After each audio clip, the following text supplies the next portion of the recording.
नमस्कार दोस्तों, आज की इस वीडियो में मैं आपको मथुरा, वृंदावन, बरसाना, गोवर्धन टूर के बारे में फुल इन्फॉर्मेशन देने वाला हूं। कैसे आप इन सभी जगहों को घूमने जा सकते हैं, क्या है सही, आसान और सस्ता तरीका मथुरा वृंदावन टूर का, कौन सी धर्मशाला रहेगी सबसे बेस्ट, कहां हमें रात को रुकना चाहिए, कौन सा मंदिर कब खुलता है कब बंद होता है, ऐसी बहुत सी अहम जानकारियां इस वीडियो में कवर की जाएंगी। जानने के लिए वीडियो को पूरा जरूर देखिएगा और ऐसी ही एंटरटेनिंग और इन्फॉर्मेटिव वीडियोस देखते रहना चाहते हैं तो चैनल को सब्सक्राइब जरूर करें, साथ में बेल आइकन दबाने के बाद ऑल नोटिफिकेशन पर क्लिक जरूर करें ताकि ऐसी ही वीडियो आपको लगातार मिलती रही। मैं दावा करता हूं कि यह वीडियो आपके बेहद काम आएगी। अगर आप मथुरा वृंदावन टूर प्लान कर रहे हैं तो वीडियो को ज्यादा से ज्यादा लाइक और शेयर जरूर कीजिएगा। आपके एक लाइक से मुझे मोटिवेशन मिलता है कि मैं ऐसी ही इन्फॉर्मेटिव वीडियो लगातार आपके लिए बनाता रहूं। तो प्लीज वीडियो को लाइक कीजिए, कमेंट बॉक्स में जय श्री राधे, जय श्री कृष्णा जरूर लिखिएगा। तो चलिए आज घूमते हैं।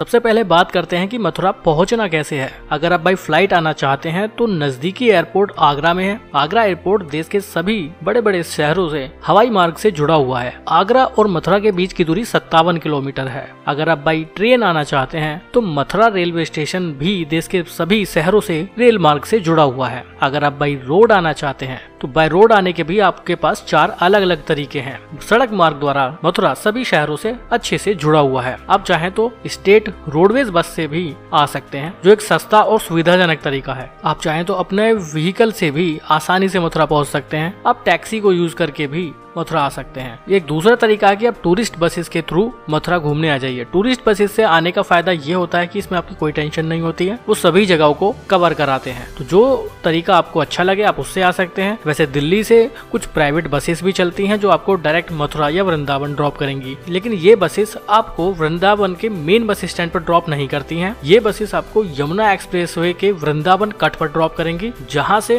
वृंदावन के बीच की दूरी करीब 13 से 14 किलोमीटर रह जाती है। तो ऐसे में ये एक अच्छा ऑप्शन नहीं रहता है। इससे बेहतर होगा कि आप स्टेट रोडवेज बसेस को इस्तेमाल करें। तो ये सब तरीके हैं मथुरा पहुंचने के। मथुरा से वृंदावन, गोकुल, गोवर्धन, बरसाना, नंदगांव, इन सभी जगहों को आसानी से घूमने जाया जा सकता है। ये सभी जगह मथुरा जिले में ही आते हैं, जो आपस में एक दूसरे से कुछ ही दूरी पर स्थित है। तो ऐसे में अगर आप मथुरा मॉर्निंग में पहुंच जाते हैं तो आप उस दिन कृष्ण जन्मभूमि में दर्शन करने जा सकते हैं। कृष्ण जन्मभूमि में दर्शन करने का जो समय है वो सुबह 5 से 12 बजे तक है और उसके बाद शाम को 4 बजे से 9:30 बजे तक जन्मभूमि खुली होती है। आप उस समय दर्शन कर सकते हैं। यह गर्मियों का समय है। अगर आप सर्दियों के मौसम में आते हैं तो सुबह 5:30 से 12 बजे तक और उसके बाद शाम को 3 बजे से रात को 8:30 बजे तक मंदिर खुला रहता है। तो आप कृष्ण जन्मभूमि में दर्शन करने जा सकते हैं। कृष्ण जन्मभूमि में mobile, purse, belt, leather jacket ले जाना अलाउ नहीं है। अगर आपके पास एक्स्ट्रा लगेज है तो आप उसको कृष्ण जन्मभूमि के अंदर स्थित क्लॉक रूम में जमा कर सकते हैं। आप चाहें तो रात के समय या शाम के समय द्वारिकाधीश मंदिर में भी दर्शन करने जा सकते हैं। अगर आप मथुरा में स्टे करना चाहते हैं तो स्टे करने के लिए वहाँ पर बहुत सी धर्मशालाएं मौजूद हैं। उनमें से खास धर्मशाला है गोवर्धन अतिथि गृह।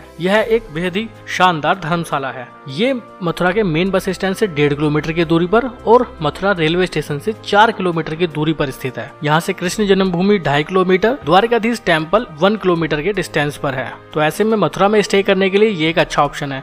लेकिन मेरे हिसाब से मेरा एक्सपीरियंस ये कहता है कि आपको रात को मथुरा में स्टे ना करके आपको वृंदावन में स्टे करना चाहिए। उसके लिए आपको वृंदावन आना पड़ेगा। मथुरा से वृंदावन की दूरी मात्र 12 से 13 किलोमीटर है। आप वृंदावन आकर रुकेंगे तो ज्यादा अच्छा रहेगा। वृंदावन में भी बहुत सी धर्मशालाएं मौजूद हैं जिनकी ऑनलाइन बुकिंग भी की जा सकती है। तो वृंदावन में रुकने के लिए आपको पहले ये डिसाइड करना होगा कि आपको प्रेम मंदिर के आसपास में स्टे करना है या फिर बांके बिहारी मंदिर, रंगनाथ जी मंदिर के आसपास स्टे करना है। मेरे हिसाब से दोनों ही ऑप्शन बेस्ट हैं, लेकिन पर्सनली मैं रिकमेंड करूं तो आपको बांके बिहारी मंदिर या रंगजी मंदिर के आसपास मौजूद धर्मशालाओं को ही चुनना चाहिए। उसका बहुत फायदा होगा, जो मैं आपको इस वीडियो में आगे बताने वाला हूं। अगर आप बांके बिहारी मंदिर के आसपास की धर्मशाला का चुनाव करते हैं तो उसमें भारत सेवा आश्रम संघ धर्मशाला सबसे बेस्ट ऑप्शन रहेगा, क्योंकि यहाँ से बांके बिहारी मंदिर, रंगजी मंदिर बेहद पास में स्थित है। यहाँ पर चेक इन टाइम सुबह 12 बजे और चेकआउट टाइम भी 12 बजे है। फूड फैसिलिटी भी यहाँ पे अवेलेबल है, पार्किंग भी यहाँ अवेलेबल है और इन सब के अलावा यहाँ रूम भी बहुत सस्ते हैं। 2 बेड कूलर रूम यहाँ पर आपको 500 रुपए में अवेलेबल हो जाएगा। 3 बेड एसी रूम 800 रुपए में अवेलेबल हो जाएगा। 2 बेड नॉन एसी रूम आपको 400 रुपए में अवेलेबल हो जाएगा। तो बेहद सस्ता और अच्छा ऑप्शन रहता है ये वृंदावन में स्टे करने का। यहाँ से एस्कॉन टेम्पल की दूरी मात्र 2 किलोमीटर, बांके बिहारी मंदिर 700 मीटर, रंगनाथ जी टेम्पल 1.2 किलोमीटर। तो ये एक अच्छा ऑप्शन रहता है और इस जगह से आप वृंदावन के बाकी बहुत सारी साइट्स को बहुत आसानी से बाय वॉक ही कवर कर सकते हैं। बट अगर आप प्रेम मंदिर के तरफ स्टे करना चाहते हैं तो उधर बहुत सारे होटल्स भी अवेलेबल हैं जिनकी ऑनलाइन बुकिंग कर सकते हैं और कुछ धर्मशालाएं भी वहां पर मौजूद हैं जिनकी भी आप ऑनलाइन बुकिंग कर सकते हैं, जैसे नया रंगजी आश्रम। नया रंगजी आश्रम में भी चेक इन टाइम 12 बजे और चेकआउट टाइम 12 बजे है। पार्किंग यहाँ भी अवेलेबल है, फूड फैसिलिटी भी यहाँ अवेलेबल है और यहाँ पर 2 बेड नॉन एसी रूम आपको 749 रुपए में अवेलेबल हो जाएगा। 3 बेड नॉन एसी रूम 999 में और 4 बेड नॉन एसी रूम आपको 1500 रुपए में यहाँ बुक कर सकते हैं। तो ये भी एक अच्छा ऑप्शन है। और यहाँ से एस्कॉन टेम्पल की दूरी 1 किलोमीटर, प्रेम मंदिर की दूरी 1 किलोमीटर, बांके बिहारी मंदिर की दूरी 3 किलोमीटर है। तो ये भी एक अच्छा ऑप्शन है अगर आप प्रेम मंदिर के आसपास स्टे करना चाहते हैं तो। वैसे प्रेम मंदिर के ठीक पास में ही बहुत सारे होटल्स भी अवेलेबल हैं, आप चाहें तो उनमें भी स्टे कर सकते हैं। सभी की ऑनलाइन बुकिंग हो जाती है। जिस भी धर्मशाला में आप स्टे करना चाहते हैं, अगर उसकी ऑनलाइन बुकिंग करना चाहते हैं तो मुझे बताइए, कमेंट कीजिए, मैं आपको उस धर्मशाला में बुकिंग करने का लिंक प्रोवाइड कर दूंगा। अगर ठीक उसी दिन आप वृंदावन आ जाते हैं तो वृंदावन आने का आपको फायदा यह होगा कि शाम के वक्त आप प्रेम मंदिर देखने जा सकते हैं। प्रेम मंदिर को घूमने जाने का सबसे सही समय शाम के वक्त ही होता है। अंधेरे में रात के समय अगर आप वहां जाएंगे तो सबसे बेस्ट टाइम वही है, क्योंकि आप बेहद खूबसूरत व्यूज को एंजॉय कर पाएंगे। पास में मौजूद आप एस्कॉन टेम्पल दर्शन करने जा सकते हैं। इसके अलावा वैष्णो देवी मंदिर भी आप रात में ही दर्शन करने जा सकते हैं। ये सभी मंदिर शाम को 4 बजे के बाद खुल जाते हैं, जो रात को 8 से 8:30 बजे तक खुले रहते हैं। अगर आप भारत सेवा आश्रम जो बांके बिहारी मंदिर के पास मौजूद है वहाँ पर स्टे करते हैं तो वहाँ से आप आसानी से ई रिक्शा लेकर भी वहाँ तक प्रेम मंदिर तक दर्शन करने जा सकते हैं, जिसमें 20 रुपए चार्ज लिया जाता है एक सवारी का। आप चाहें तो अपनी पर्सनल गाड़ी ले जा सकते हैं। प्रेम मंदिर के सामने ही पार्किंग मौजूद है जहाँ 50 रुपए चार्ज लिया जाता है कार पार्किंग का। वहीं वैष्णो देवी मंदिर के सामने भी कार पार्किंग मौजूद है, वहाँ भी 50 रुपए कार पार्किंग शुल्क लिया जाता है। प्रेम मंदिर की पार्किंग में गाड़ी लगाने के बाद आप प्रेम मंदिर और एस्कॉन टेम्पल को एक साथ ही कवर कर सकते हैं। इसके अलावा वृंदावन में आप कौन कौन से मंदिर देखने जा सकते हैं। नेक्स्ट डे नाइट स्टे आपको उस दिन वृंदावन में करना होगा। नेक्स्ट डे आप अर्ली मॉर्निंग उठिए और मोस्टली 8 बजे के बाद सभी मंदिर वहाँ पर ओपन हो जाते हैं। आप रंगनाथ जी मंदिर देखने जा सकते हैं जो सोने के खंबे वाले मंदिर के नाम से फेमस है। यह मंदिर बहुत बड़ा है, आसपास में बहुत सुंदर मार्केट भी है। मंदिर की खूबसूरती भी देखने लायक है। यहाँ पर एक सोने का बहुत बड़ा खंबा मौजूद है। यह मंदिर बेहद प्राचीन है, बहुत ज्यादा टूरिस्ट यहाँ दर्शन करने आते हैं। इस मंदिर के अंदर शीश महल भी है जिसके 5 रुपए से लेकर 15 रुपए तक अलग अलग चार्जेस रहते हैं, आप चाहें तो वो भी देख।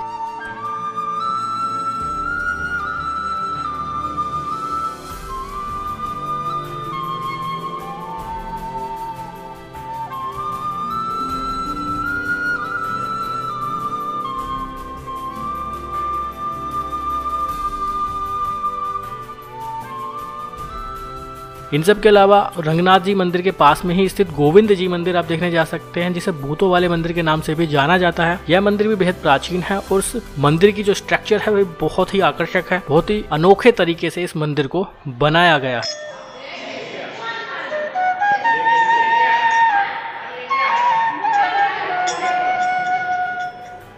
इन सब के बाद आप बांके बिहारी मंदिर जा सकते हैं। बांके बिहारी मंदिर जाने के लिए आप बाय वॉक ही जा सकते हैं। आप वृंदावन की कुंज गलियों से निकलते हुए घूमते हुए आप बांके बिहारी मंदिर तक पहुंच सकते हैं। बांके बिहारी मंदिर तक पहुंचने वाला जो रास्ता है बहुत पतली पतली गलियां हैं, आप उन्हीं गलियों से गुजर के बांके बिहारी मंदिर पहुंचेंगे। सबसे ज्यादा भीड़ बांके बिहारी मंदिर में ही आपको देखने के लिए मिलेगी। वृंदावन का यह बहुत ही प्राचीन मंदिर है और सबसे ज्यादा टूरिस्ट बांके बिहारी मंदिर में आपको देखने के लिए मिलेंगे। ये जो मंदिर मैं आपको अभी बता रहा हूँ ये सभी बाय वॉक ही आपको कवर कर करने होंगे, क्योंकि वृंदावन की जो ये गलियां हैं, इन्हीं गलियों से आप निकलते हुए शॉर्टकट्स को यूज करते हुए आप आसानी से इन सभी मंदिर को कवर कर पाएंगे। आपको किसी भी तरह का अलग से ट्रांसपोर्ट पर खर्चा करने की जरूरत नहीं पड़ेगी। बांके बिहारी मंदिर में आप दर्शन कीजिए, उसके बाद आप वहां देखेंगे कि वहां बहुत बड़ा मार्केट है। पतली पतली गलियों में बहुत से वृंदावन के मशहूर पेड़े वालों की शॉप बनी हुई है, प्रसाद की शॉप बनी हुई है। उन्हीं गलियों से निकलते हुए आप आगे राधा वल्लभ मंदिर तक जा सकते हैं। राधा वल्लभ मंदिर भी अपने आप में बेहद खूबसूरत है। जो लोग बांके बिहारी मंदिर जाते हैं वो लोग राधा वल्लभ मंदिर भी जरूर देखने जाते हैं। राधा वल्लभ मंदिर के बाद आप इन्हीं कुंज गलियों से निकलते हुए निकुंज वन पहुंचेंगे, जिसे सेवा कुंज के नाम से जाना जाता है। यह एक वो वन है जहाँ पर श्री कृष्ण जी बंसी बजाने के लिए आया करते थे। अब इस वन को, इस मंदिर के परिक्रमा मार्ग को बंदरों के प्रकोप के कारण सेपरेट कर दिया गया है, क्योंकि यहाँ बंदर आपके हाथ में मौजूद मोबाइल, पर्स या आंखों पर मौजूद चश्मे तक भी छीन लेते हैं। निकुंज वन में दर्शन करने के बाद आप आगे पैदल ही इन्हीं गलियों से निकलते हुए श्री राधा दामोदर मंदिर पहुंचेंगे। श्री राधा दामोदर मंदिर के खुलने का समय सुबह 8:30 से 11:30 बजे तक है और शाम को 4:30 से 8 बजे तक आप इस मंदिर में दर्शन कर सकते हैं। यह मंदिर भी बेहद खास है और वृंदावन की इन्हीं कुंज गलियों से गुजरते हुए आप इस मंदिर में दर्शन कर सकते हैं। वृंदावन की कुंज गलियों में घूमने का जो एक्सपीरियंस है वो अपने आप में अल्टीमेट है। इन्हीं कुंज गलियों से निकलते हुए आप थोड़ा आगे शाहजी मंदिर तक पहुंचेंगे। शाहजी मंदिर वह मंदिर है जिसे टेढ़े खंबे वाले मंदिर के नाम से भी जाना जाता है। इस मंदिर में जो पिलर, जो खंबे लगाए गए हैं, उनका आकार तिरछा है, जिस वजह से इस मंदिर को टेढ़े खंबे वाले मंदिर के नाम से भी जाना जाता है।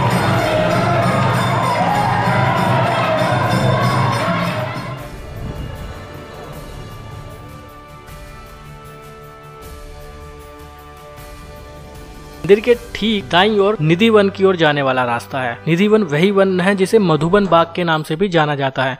मान्यता है कि रात के समय यहाँ आज भी भगवान श्री कृष्ण बंसी बजाने आया करते हैं। इस वन को भी बंदरों के प्रकोप के कारण परिक्रमा मार्ग को या मुख्य मंदिर तक जाने वाले रास्ते को पूरी तरह से लकड़ी के जाल द्वारा कवर्ड कर दिया गया है, क्योंकि बंदरों का प्रकोप यहाँ भी बहुत ज्यादा है। तो उसी वजह से यात्रियों की सुविधा के अनुसार ही इसको भी लकड़ी के जाल द्वारा कवर कर दिया गया है। आप इस परिक्रमा मार्ग से होते हुए मेन मंदिर तक पहुंचेंगे। ये एक्सपीरियंस भी अपने आप में बहुत खूबसूरत है। इन सभी मंदिरों को कवर करने में आपको मात्र 4 से 5 घंटे का समय लगेगा। आप आसानी से मॉर्निंग में इन सभी जगहों को 12 बजे तक, 1 बजे तक कवर कर सकते हैं। तो ये सबसे अच्छा तरीका है पूरे वृंदावन को एक्सप्लोर करने का। 12 बजे आप अपनी धर्मशाला, होटल से चेकआउट कर सकते हैं। खाने पीने की व्यवस्था की वृंदावन में बात करूं तो कोई कमी नहीं है। सभी तरह का प्योर वेजिटेरियन फूड आपको सभी मंदिरों के आसपास सभी जगहों पर आसानी से मिल जाएगा। वृंदावन में एक पार्किंग भी है जो रंगनाथ जी मंदिर के ठीक पास में ही स्थित है। यहाँ पर पार्किंग शुल्क 50 रुपए रखा गया है 4 घंटे के लिए। आप वृंदावन से गोवर्धन के लिए निकल सकते हैं। गोवर्धन और वृंदावन के बीच की दूरी मात्र 24 किलोमीटर है, जिसे आधे से पौने घंटे में आप आसानी से तय कर सकते हैं। अगर आप अपना पर्सनल गाड़ी से आए हैं तो कोई प्रॉब्लम ही नहीं है। अगर आप ऑटो रिक्शा से जाना चाहते हैं तो आप 40 से 50 रुपए खर्च करके 1 घंटे में वृंदावन से गोवर्धन पहुंच जाएंगे। गोवर्धन में भी आपको स्टे करना होगा, उसके लिए भी आप ऑनलाइन धर्मशाला पहले से ही बुक कर सकते हैं। गोवर्धन में जो अच्छी धर्मशालाएं हैं वो है सुखधाम भवन या श्री राधे श्याम सेवा सदन। ये 2 ऐसी धर्मशालाएं हैं जो गोवर्धन के मेन बस स्टैंड के पास में ही स्थित है। आप जिस भी धर्मशाला में बुकिंग करना चाहते हैं कमेंट बॉक्स में जरूर बताइए, मैं आपको बुकिंग का लिंक प्रोवाइड कर दूंगा। गोवर्धन में कोई भी धर्मशाला या फिर होटल को आज चुनाव करते वक्त आपको ध्यान देना होगा कि या तो वो बस स्टैंड के आसपास हो या फिर गोवर्धन से परिक्रमा मार्ग के आसपास में ही वो होटल या धर्मशाला होनी चाहिए। जो मैंने आपको धर्मशालाएं बताई हैं ये पास में ही स्थित है। गोवर्धन में आप अपनी धर्मशाला बुक कीजिए, अपना जितना भी लगेज है वहाँ पर आप रख सकते हैं। रात को 5 बजे यानी शाम को 5 बजे के बाद अपनी परिक्रमा शुरू कर सकते हैं। शाम को या रात में परिक्रमा करने का फायदा ये होगा कि आपको थकान कम महसूस होगी और यही अच्छा समय होता है। सबसे ज्यादा श्रद्धालु इसी समय परिक्रमा पूरी करते हैं। गोवर्धन पर्वत की जो परिक्रमा है वो मात्र 14 किलोमीटर की है। परिक्रमा शुरू करने से पहले आप वहां परिक्रमा मार्ग के सामने ही स्थित गिरिराज मंदिर में दर्शन कीजिए और उसके बाद अपनी 14 किलोमीटर की परिक्रमा को स्टार्ट कर सकते हैं। रास्ता बहुत साफ सुथरा है, एक तरफ पक्का रोड बना हुआ है तो उसके ठीक बराबर में एक मिट्टी वाला रास्ता भी मौजूद है। अब जिस रास्ते से पैदल चलना चाहें चल सकते हैं। आपके पास एक ऑप्शन ये भी है कि आप बैटरी रिक्शा से भी इस परिक्रमा को कर सकते हैं। बहुत से लोग बैटरी रिक्शा के थ्रू भी इस परिक्रमा को करते हैं, जिसमें एक सवारी का चार्ज लिया जाता है 100 रुपया। लेकिन अगर आप पैदल भी इस परिक्रमा को करना शुरू करते हैं तो आप आसानी से 3 से 4 घंटे में इस पूरी परिक्रमा को कवर कर पाएंगे। रास्ते में आप एक मंदिर में दर्शन करेंगे जिस मंदिर का नाम है पूछड़ी का लोटा। यह मंदिर भी अपने आप में बहुत मान्यता रखता है। पूरे रास्ते आपको बहुत सारे खाने पीने के लिए ऑप्शन मिल जाएंगे। रास्ते में पड़ने वाले सभी होटल ढाबों वालों ने चेयर्स वगैरह की फैसिलिटी दी हुई है। आप वहाँ पर विश्राम कर सकते हैं और अपनी परिक्रमा को पूरा कर सकते हैं। गोवर्धन में खाने की व्यवस्था की बात करूँ तो सभी तरह का वेजिटेरियन फूड आपको आसानी से गोवर्धन में भी अवेलेबल हो जाएगा। रात को आप 9-10 बजे वापस परिक्रमा पूरी करने के बाद अपने होटल या धर्मशाला में स्टे कर सकते हैं। यही सबसे अच्छा तरीका है गोवर्धन परिक्रमा को पूरा करने का। रात्रि विश्राम के बाद नेक्स्ट डे यानी डे 3 में आप दूसरी परिक्रमा जो राधा कुंड की परिक्रमा है वो कर सकते हैं, जो 6 किलोमीटर की है। इस रास्ते में आप मानसी गंगा के दर्शन करेंगे, आप कुसुम सरोवर के भी दर्शन करेंगे। कुसुम सरोवर में आप स्नान नहीं कर सकते हैं कि वहाँ पानी बहुत ज्यादा गहरा है और माना जाता है कि उस कुंड में बीच बीच में बहुत से कुएं भी मौजूद हैं। इन सब के बाद आप बरसाना के लिए रवाना हो सकते। गोवर्धन से बरसाना के बीच की दूरी करीब 20 किलोमीटर है। इसमें आधा पौने घंटे का समय लग जाता है। अगर आप अपनी गाड़ी से आए हैं तो वेल एंड गुड,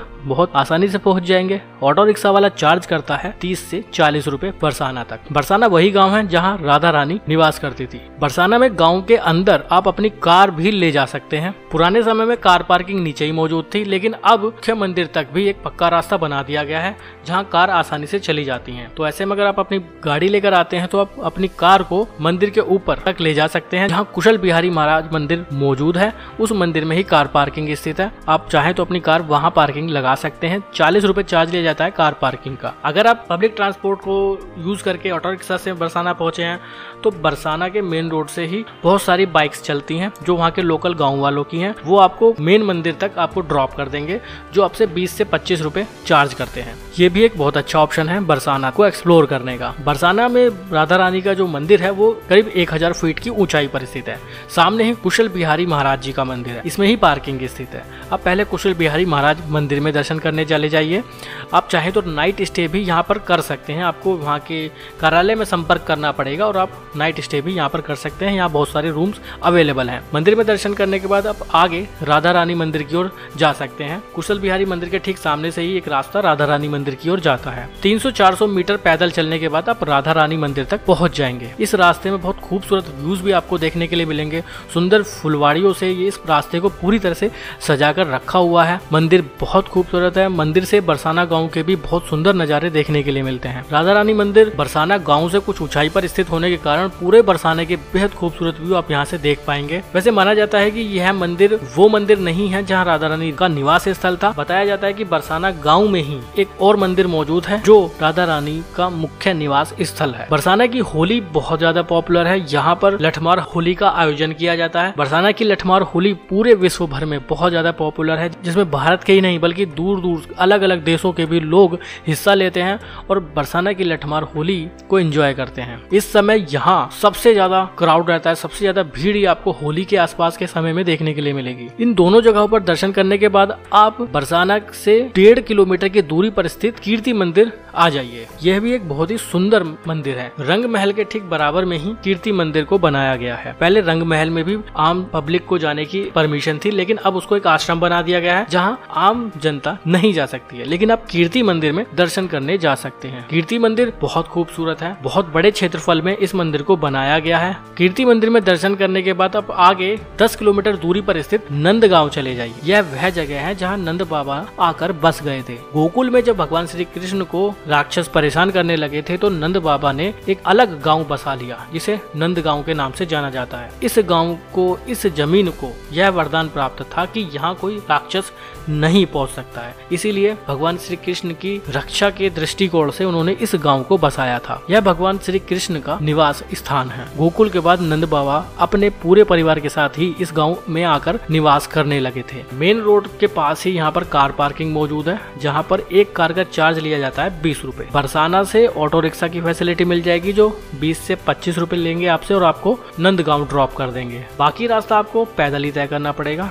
नंदगांव में भी बहुत सुंदर सुंदर पतली पतली गलियां हैं जहां भगवान श्री कृष्ण की बहुत खूबसूरत चित्रों को बनाया गया है। इन्हीं सुंदर सुंदर गलियों से गुजरते हुए आप नंद बाबा मंदिर तक पहुंचेंगे। यह वही मंदिर है, यह वही घर है जहां भगवान श्री कृष्ण अपने 11 साल 52 दिन गोकुल में बिताने के बाद यहीं आकर निवास करने लगे थे। यहाँ पर एक भंडारा हमेशा चलता रहता है। आप इस भंडारे में प्रसाद ग्रहण जरूर करें। अब नंद गांव में दर्शन करने के बाद आपके पास कुछ अलग अलग ऑप्शन है। आप चाहें तो गोकुल दर्शन करने जा सकते हैं। गोकुल भी बहुत ही खूबसूरत जगह है जहाँ आप नंद भवन में दर्शन करेंगे, जिसे 84 खंबा मंदिर के नाम से जाना जाता है। रमन रेती आप जा सकते हैं, ब्रह्मांड घाट आप जा सकते हैं, आप दाऊ जी के मंदिर देखने जा सकते हैं। तो आप चाहे तो गोकुल की ओर जा सकते हैं। गोकुल के लिए एक मैं पर्टिकुलर वीडियो पहले भी बना चुका हूँ, आप चाहे तो उस वीडियो को जरूर देखिएगा। उसका लिंक आपको आई बटन और डिस्क्रिप्शन बॉक्स में भी मिल जाएगा। या फिर आप आगरा घूमने चले जाइए। आगरा जाने के लिए आपको भरतपुर, फतेहपुर सीकरी होते हुए आगरा जाना होगा। पहले आप फतेहपुर सीकरी को कवर कर लीजिए और उसके बाद आगरा चले जाइए। तो ये भी एक तरीका है आगे की यात्रा को पूरा करने का। चॉइस आपकी है कि आप कहाँ जाना चाहते हैं। आप चाहे तो नंदगांव के बाद भी डायरेक्ट अपने घर की ओर निकल सकते हैं। मैं जल्दी आगरा की भी एक वीडियो बनाऊंगा और इन सब के अलावा वृंदावन, बरसाना की भी मैं पर्टिकुलर अलग अलग वीडियो बनाऊंगा।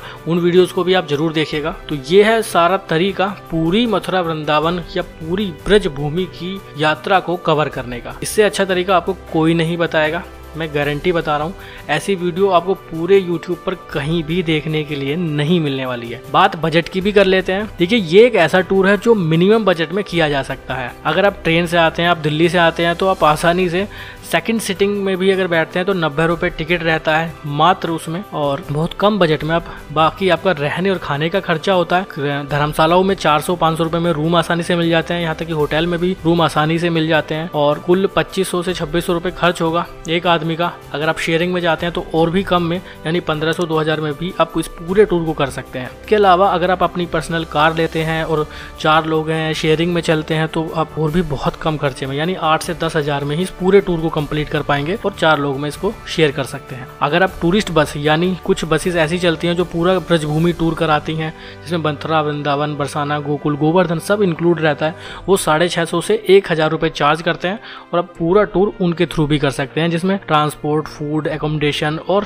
सारे साइट सीन इंक्लूड रहते हैं। तो ऐसे में 650 रुपये में भी आप पूरा टूर कवर कर सकते हैं। चॉइस आपकी है, आपको किसका चुनाव करना है, लेकिन मेरे हिसाब से जो बेस्ट है वो आपकी पर्सनल गाड़ी है, वही ज्यादा अच्छा अनुभव रहता है। लेकिन अगर आप सीनियर सिटीजन हैं, 2 लोग हैं, 1 लोग हैं, तो आप टूरिस्ट बस के थ्रू भी इस यात्रा को आसानी से कवर कर सकते हैं। ये भी एक बहुत ही कन्वीनियंट अच्छा ऑप्शन रहता है। कम बजट में आप अच्छी यात्रा कर पाएंगे। रुकने ठहरने की व्यवस्था से संबंधित कोई इशू आपको कहीं नहीं आएगा। आप प्राइवेट होटल को सर्च ना करते हुए आप धर्मशालाओं को सर्च कीजिए, धर्मशालाओं में स्टे कीजिए। सभी की ऑनलाइन बुकिंग हो जाती है। जिस भी धर्मशाला में आप स्टे करना चाहते हैं, अगर उसकी ऑनलाइन बुकिंग करना चाहते हैं तो मुझे बताइए, कमेंट कीजिए, मैं आपको उस धर्मशाला में बुकिंग करने का लिंक प्रोवाइड कर दूंगा। इसके अलावा भी कोई सवाल, कोई क्वेरी रह गई है तो कमेंट बॉक्स में जरूर डाल दीजिए, उसका जवाब भी मैं जल्द से जल्द देने की कोशिश करूंगा। वीडियो कैसी लगी वो भी कमेंट में बताइए, आपके कमेंट का हमेशा मुझे इंतजार रहता है। तो कमेंट जरूर कीजिए, वीडियो को लाइक जरूर कीजिए, ज्यादा से ज्यादा शेयर कीजिए। अगर आप मथुरा वृंदावन टूर करने वाले हैं तो सभी लोगों के साथ इसको शेयर जरूर कर दीजिएगा। अभी के लिए बाय, जय श्री राधे,